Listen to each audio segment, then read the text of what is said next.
for my afternoon smoothie is this blue spirulina. It has ashwagandha in it, so it helps with calming. Unsweetened almond milk. This is the only one I like to make smoothies with or use in general because it doesn't have all of those added ingredients and gums and stuff. There's only 3 ingredients in here. And then plant-based protein collagen builder, because you know I'm turning 31 this year, and well, next month, and I figured it was time to find a plant-based collagen supplement. And then peanut butter. It's the honey peanut butter from Justine's. I don't add any sweeteners, so that helps with sweetening it up a bit. And then 1 whole banana, and that's it. I'm gonna blend it up and show you guys the end product.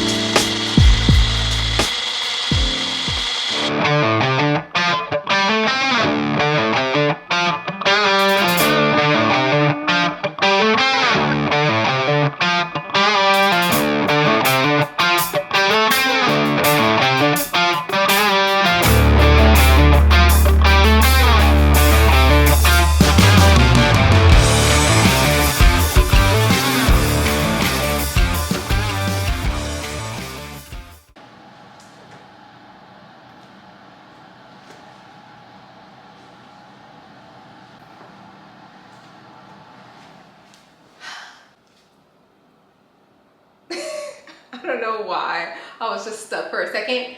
Before I cook dinner, I wanted to rank the A Court of Thorn and Roses series books because I finally finished. You guys have been on this journey somewhat with me. At least you've seen me go back and forth to Barnes & Noble to get every book.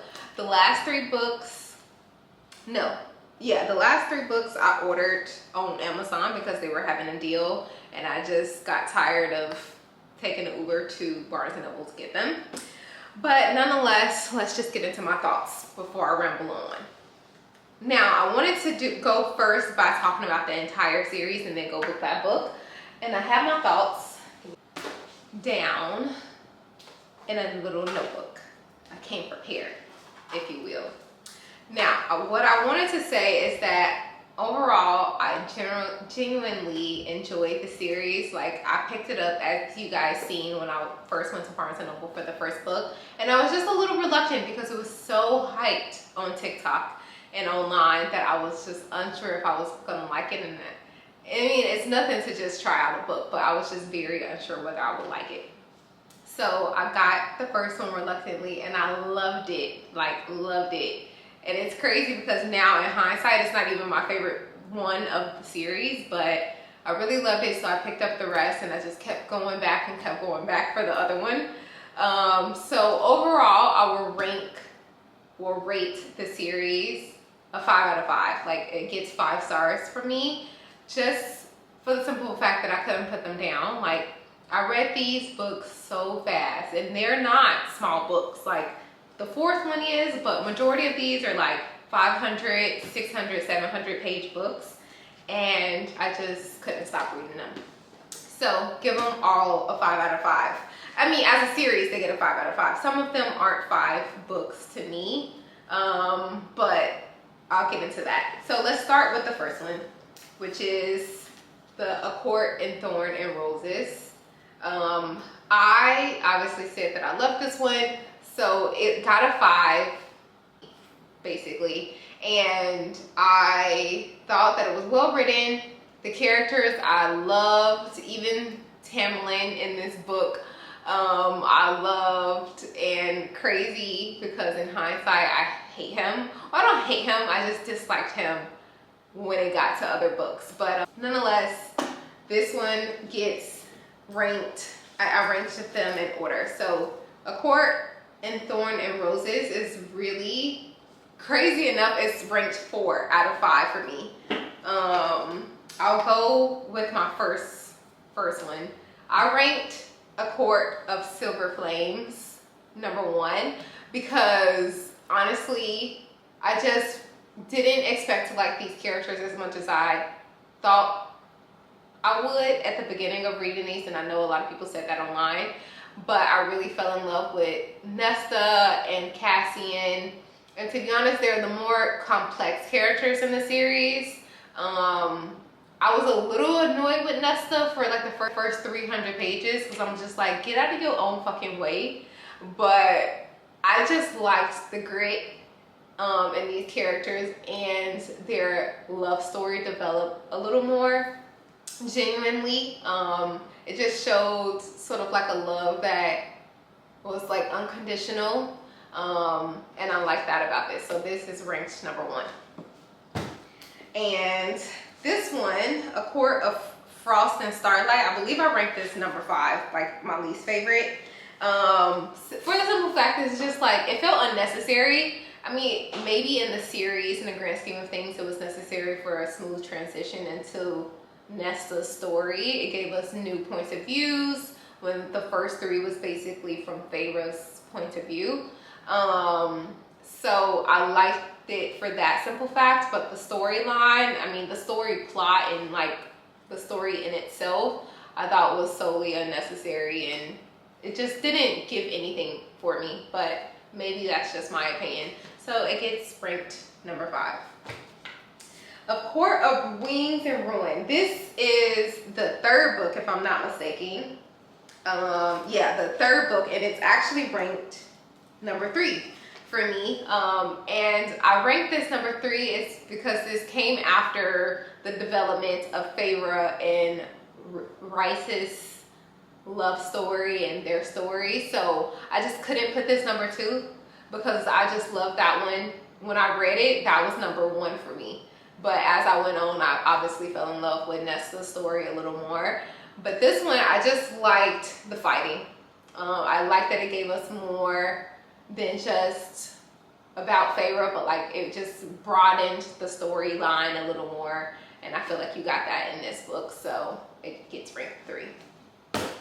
And last but not least, ranked #2 is Court of Mist and Fury. And this one, like I said, for a long time before I got to the 5th book, was ranked #1 for me. For the simple fact that, yeah, it just developed the characters more. You got to see more of Rice and Feyre fall in love.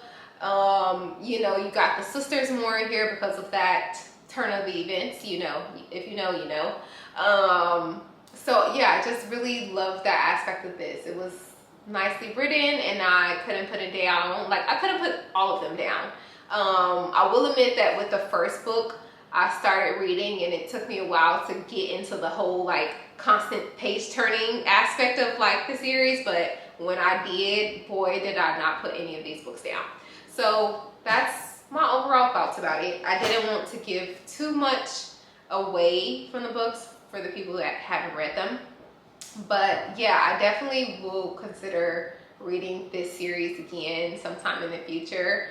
Honestly, I kind of wanted to start over from page 1 with this book when I first read it, because I was like, oh, it was so good. And I was waiting in the mail, like waiting for my other books to come in the mail when I got this. So I was like, I could totally reread this right now.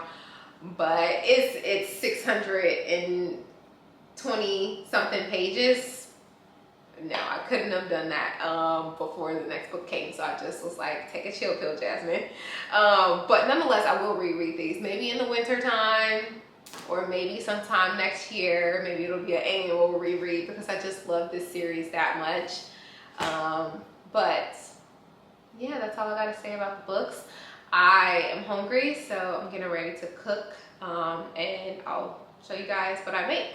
So see you guys later. Now I'm making dinner, and I'm making this green curry, sort of like meatball dish. I wasn't gonna make rice on the side, but I think I'll have a little because I had a really light lunch.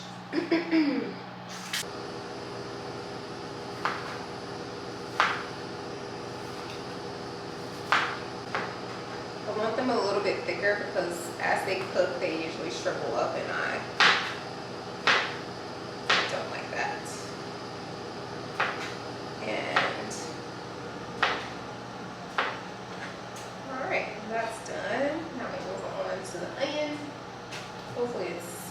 I'm gonna cut this side of it, to be honest. And then probably toss out the rest. Got the onions going, got the rice going. The meatballs are, ooh, foggy. I shouldn't have done that. Shoot. Better. The meatballs are done. So, gonna love her and leave her alone. And I'm gonna get the other veggies going. One sec. Of course, I wasn't recording that. So I added the veggies. I added the black pepper, garlic powder, and onion powder. And this is where we are for now. I'm gonna actually take the meatballs out of the oven because they've been in there a little longer than I want them to be right now. So that's what we're gonna do. All right, we're down at the final leg of what I need for the recipe, which is coconut milk, or the cream on top of it. Because if I added all of it, it will make it too watered down. This is usually not as thick coconut milk on sweeter, but okay, we'll only add a spoonful for now. I want it creamy, but I don't want it overly creamy. Now, we're adding meatballs.